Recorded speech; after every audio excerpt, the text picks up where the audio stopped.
I started from the question of how come some people enjoy other people's suffering so that it makes violence enjoyable, so that people find it heroic to punish people that they judge as bad.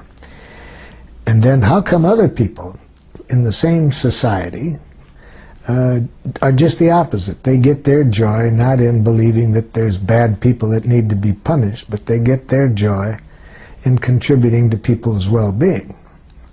So I then saw that there was quite a different language and quite a different consciousness on the part of people who behaved in the violent way as opposed to the compassionate way. And I decided to try to clarify that. What is the nature of communication that helps us to connect in a way in which we enjoy contributing to each other's well-being? And how is that process of communication different in the people who contribute to the violence of others?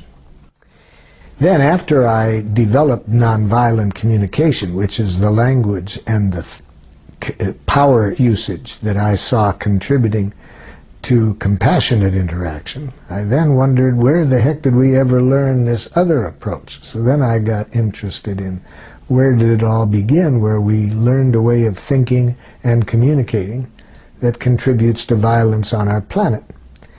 And here scholars and scientists like Walter Wink, the theologian, and his book The Powers That Be, and others who share his perspective, trace this back to about 8,000 years ago when various things happened I won't go into now, but we came out of it with organizing ourselves in terms where a few people who claim to be superior dominate others.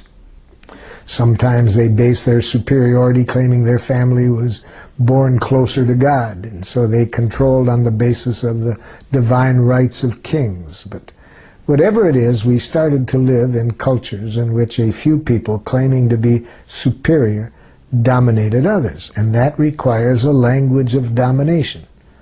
A language in which you classify people in terms of what they are. Are they peons or are they royalty? Are they good? Are they bad? Are they normal? Are they abnormal? That way of thinking goes with domination, because in a domination structure, the people who claim to be on the top claim to know what is right and what is wrong, and they maintain their power through the use of power over tactics such as punishment, reward, guilt, shame. And so they need a language that justifies the use of punishment and reward, the language of retributive justice in which you make judgments of what the other person deserves. And that is dependent on how you judge them, whether good or bad, right or wrong, and so forth. So that's how I think it all began, about 8,000 years ago, when we started to have domination structures in which a few people dominated many. Before that, when we were more in the hunter-gatherer style of society, people that I trust in their studies anthropologically tell me we didn't have violence in the rate that we have since. So nonviolent communication now tries to get us back to what I think is a more natural way of communicating. So I think where we've gotten is an evolutionary snag, where we've gotten stuck on the basis of some unfortunate learning over 8,000 years. And nonviolent communication helps us come back to life, back to a more natural way of living, where our evaluations are on the basis of how needs are served. Are we meeting our needs and the needs of others, rather than who is what? Who's right, who's wrong, who's good and who's bad? No. Are our needs getting met? And if not, what can we do so that everyone's needs get met? That's the language of nonviolent communication. Our training is based on the assumption that the kind of beliefs and judgments that people have that lead them to dehumanize one another and to deny each other's rights, that language, we think, is a distortion of need language. That people are trying to say is that our needs are in danger. Some of our needs are in danger. But they are not given a language that helps them to say that. So they go to justifying this on the basis of what their interpretation is of what words were that were written down centuries before. The Bible says, or the Quran says, and they then tried to use these documents as justifying that they are right and the other side is wrong. So when I'm mediating between two groups that are thinking that way, who are at war with each other, each time they use that kind of thinking, I translate it into an unmet need. So when I'm working with two groups, such as two tribes that I was working with in northern Nigeria that were at war with each other, and I ask, what needs of yours are not being met? And I'm confident if we can get everybody's needs clarified, we'll find a strategy for meeting the needs of people on both sides. And a chief from the Christian tribe immediately screams across the table, "These people are murderers." The other people scream back, "These people have been dominating us for 80 years. See, I asked for needs, and they both gave me an analysis of the other side's pathology. Sometimes the analysis takes the form of, well, our Constitution says, and the other side says, no, it doesn't say that, it says, or the Bible says, no, but the Quran says.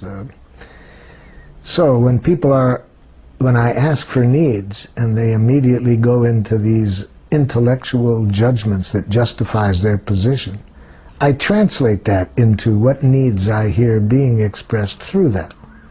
So when the chief screamed, "You people are murderers," I said, "Chief, are you saying that your need for safety isn't being met?"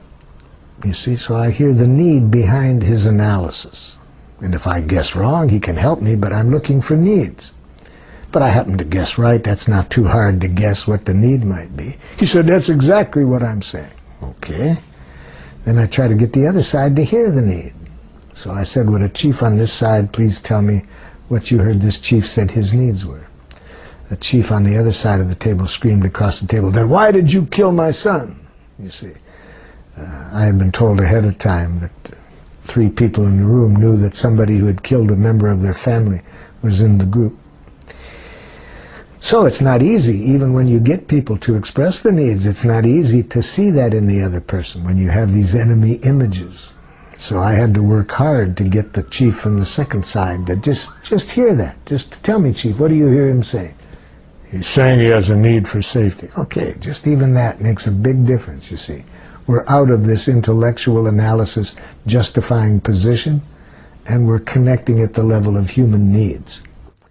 Then I helped the other side get clear what their needs were, and heard by the first side.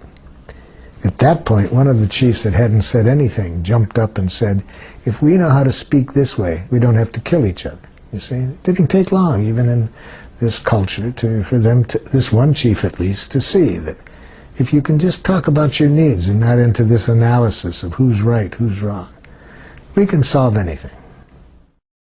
So we not only have to get one side to say clearly what's alive in them, what needs of yours are not getting met, then I have to get the other side to connect with that. And that's not easy, even if it's a simple message, because if the other side's brain has been programmed to be diagnosing the pathology in this person, even if I've said, this person says he has a need for safety, I had to ask that person at least 3 or 4 times to repeat it back after I repeated it, because his first reaction is, "And why did you kill my son?" And then the next one was, "You can't trust these people. They'll say anything." And then it took a while before I could give him the understanding he needed to be able to just hear the simple phrase, a man said he has a need for safety that isn't being met by the way some of the conflicts are being dealt with.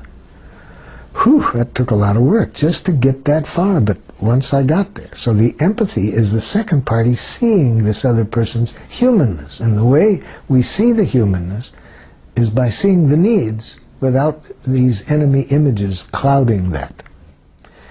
It's not easy to do that. It requires full presence to what is alive in this other person.